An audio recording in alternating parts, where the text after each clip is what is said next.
गांव के बीचों बीच पक्के मकान वाला चौधरी रामलाल का परिवार रहता था।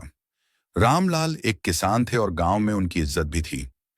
घर में दो बेटे थे, बड़ा बेटा सुरेश और छोटा बेटा महेश। दोनों की शादियां हो चुकी थीं। सुरेश की पत्नी रीना दिखने में सुंदर थी, पढ़ी लिखी भी थी, परंतु उसके स्वभाव में चालाकी और कपट भरा था। वह जल्दी ही ससुराल में अपना रंग दिखाने लगी।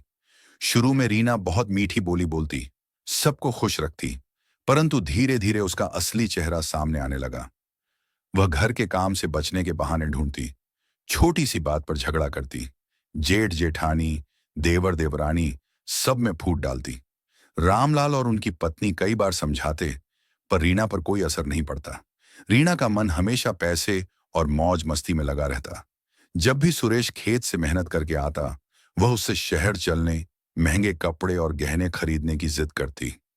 यदि सुरेश मना करता तो वह घर में रोना धोना मचाती और सास ससुर पर आरोप लगाने लगती कि वे उसे तंग करते हैं। धीरे धीरे रीना ने सुरेश के दिमाग में जहर घोल दिया।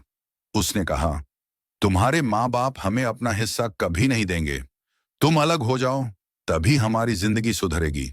सुरेश, जो पहले बहुत सीधा साधा था, पत्नी के जाल में फंसकर अपने ही माँ बाप के खिलाफ हो गया। रीना के बहकावे में आकर सुरेश ने घर का बंटवारा करने की मांग की। यह सुनकर रामलाल का दिल टूट गया। वे नहीं चाहते थे कि उनका परिवार बिखरे, लेकिन मजबूरी में हिस्से बांटने पड़े। अब रीना का लालच और बढ़ गया। वह चोरी छुपे महेश की आमदनी और खेतों पर भी नजर रखने लगी। वह गांव की औरतों से कहती, ये सारा खेत तो मेरा होना चाहिए, वरना यहां रहना मुश्किल है।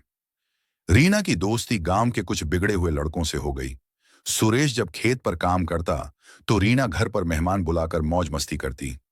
कई बार पड़ोसियों ने सुरेश को चेताया, परंतु रीना इतनी चालाक थी कि हर बार खुद को निर्दोष साबित कर देती और उल्टा दूसरों पर इल्जाम लगाती।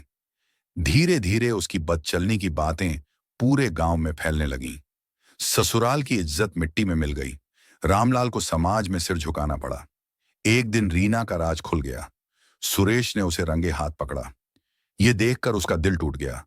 उसने अपने भाई महेश से लड़ाई की, ये समझते हुए कि वही सब फुसलाता है।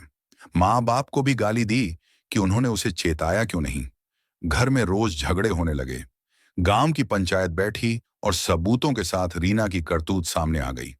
पंचायत ने सुरेश को समझाया, परंतु रीना की जिद और बदनामी इतनी बढ़ चुकी थी कि परिवार को टुकड़े टुकड़े होना पड़ा। रामलाल का परिवार, जो कभी पूरे गांव में मिसाल था, रीना जैसी बदचलन और लालची बहू की वजह से तबाह हो गया। ये कहानी हमें सिखाती है कि लालच और झूठ कभी भी परिवार को सुख नहीं दे सकते। घर की औरत यदि मर्यादा और संस्कार छोड़ दे तो पूरा परिवार बर्बाद हो सकता है।